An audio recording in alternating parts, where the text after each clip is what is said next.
Y tras intensos debates durante la jornada del miércoles, la Cámara de Diputadas y Diputados aprobó la idea de legislar el proyecto de la reforma previsional del gobierno. Se necesitaban 78 votos a favor para que el texto siguiera avanzando y se recibieron justamente 84 aprobaciones. Hubo 64 votos en contra y 3 abstenciones en un debate que en algún momento incluso se vio tumultuoso y con peligro de caerse debido a ciertas declaraciones de algunos parlamentarios. Vamos a analizar lo que fue esta jornada y también lo que vendrá junto con Francisco Pereira, abogado y experto también en negociación estratégica de la Universidad Católica. Francisco, ¿cómo está? Bienvenido a Chilevisión Noticias.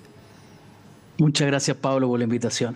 No, gracias a usted por estar a esta hora con nosotros. A ver, Francisco, vamos de lleno. El debate estuvo una esencia de lo que fueron también algunas declaraciones cruzadas dentro de todo lo que fue la negociación. Por ejemplo, Diego Ibáñez, quien declara apuntando a Jimena Rincón, de Demócratas. Esos votos eran esenciales para avanzar. ¿Usted cree que se pudo haber caído en algún momento con las negociaciones que hubo detrás, que hasta el último minuto no se sabía qué iba a pasar?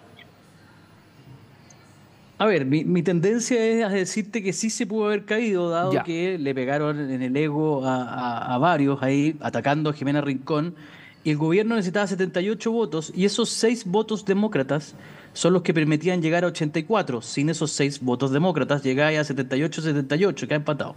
Entonces, lo que primero que quiero decir es que en teoría se ponía en riesgo, pero no se ponía en riesgo porque los demócratas anunciaron de todas maneras votar a favor de la idea de legislar y en contra, o iban a ver qué iba a pasar en la discusión más al detalle. Y en efecto fue lo que pasó con parte del corazón de la reforma previsional, que fue el famoso 6% extra y su distribución, que eso fue rechazado. Ahora, pero lo pudo haber puesto en peligro de todas maneras. Ahora, Francisco, dentro de lo que fue las negociaciones era pasar de este 3-2-1 a un 3-3, que es lo que muchos estaban pidiendo, al menos de los sectores que querían conversar con el gobierno. El gobierno, sin embargo, propuso un 3-3 medio mentirosillo, ahí con un 3-2.7 y todo eso. ¿Cree usted que de verdad se negoció o que aún así el gobierno quería por alguna manera instaurar su plan y no ceder en algún momento?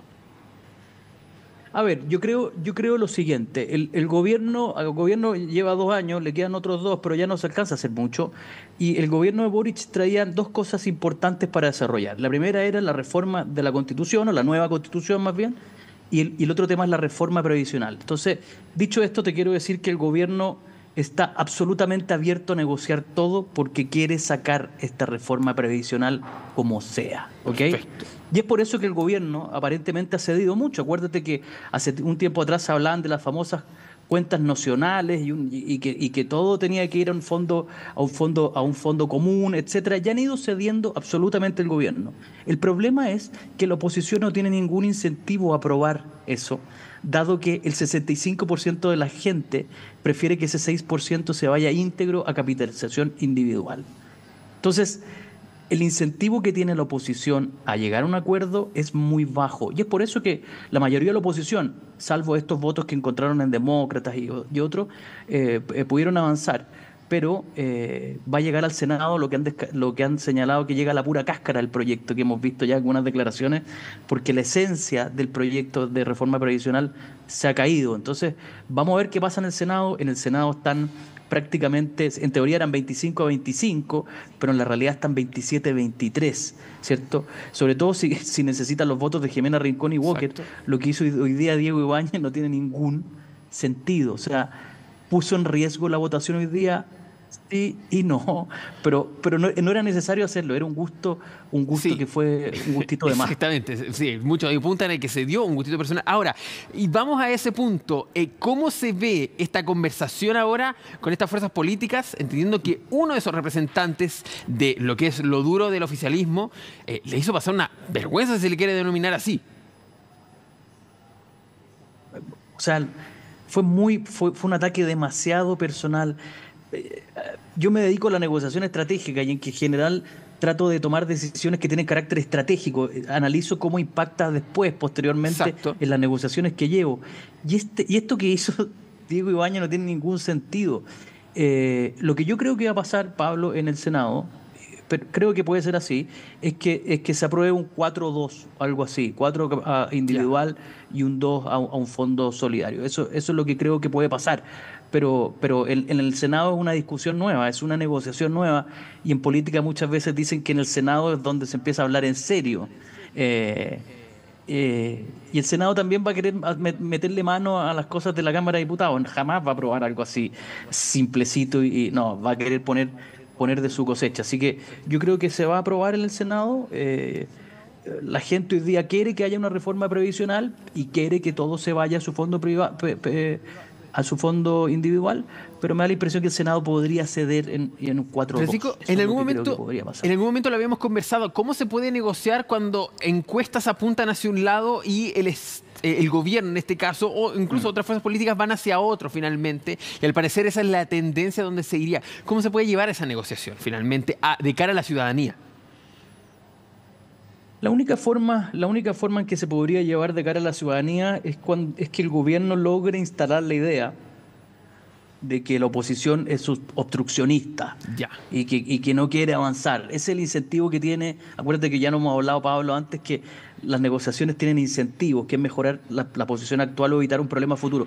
Y si logran instalar la idea, el gobierno, de que la oposición está siendo obstruccionista, ahí la oposición tiene un incentivo a negociar. Creo que va a ser un 4-2 porque hay voluntad de llegar a un acuerdo, pero técnicamente la oposición no debiera ceder al 4-2, debiera ir por el 6 totalmente, técnicamente. Ahora, ¿ir por el 6 para quedar en el 4-2 o ir por el 6 porque sí o sí tienen que ser en eso? Es que no tiene ni un incentivo más allá de los acuerdos políticos los que puedan haber llegado, pero hoy día el 65% de las personas quiere su platita, como dicen, y lo quieren en capitalización individual. Y este fue un autogol que se puso el gobierno cuando se aprobaron los retiros. Acuérdate que se decía que el dinero no era de las personas, que eran cuentas, y cuando la gente se dio cuenta que su dinero estaba ahí, bueno, que es su dinero para ellos. Francisco, nos quedan 2 minutos. ¿Cómo se puede ver también la otra posición? Que la oposición dijo, quiero negociar, pero en el siguiente gobierno. ¿Es realmente eso querer negociar o no es negociar derechamente? A ver, yo creo que ahí hay una cosa de la política que nos podrá gustar o no, pero probablemente la oposición no quiere que la gran reforma previsional, el golazo se lo anote el gobierno de Boric, probablemente, y le gustaría que se lo anotara el próximo gobierno. Es por la firma de quien es la estampa, finalmente.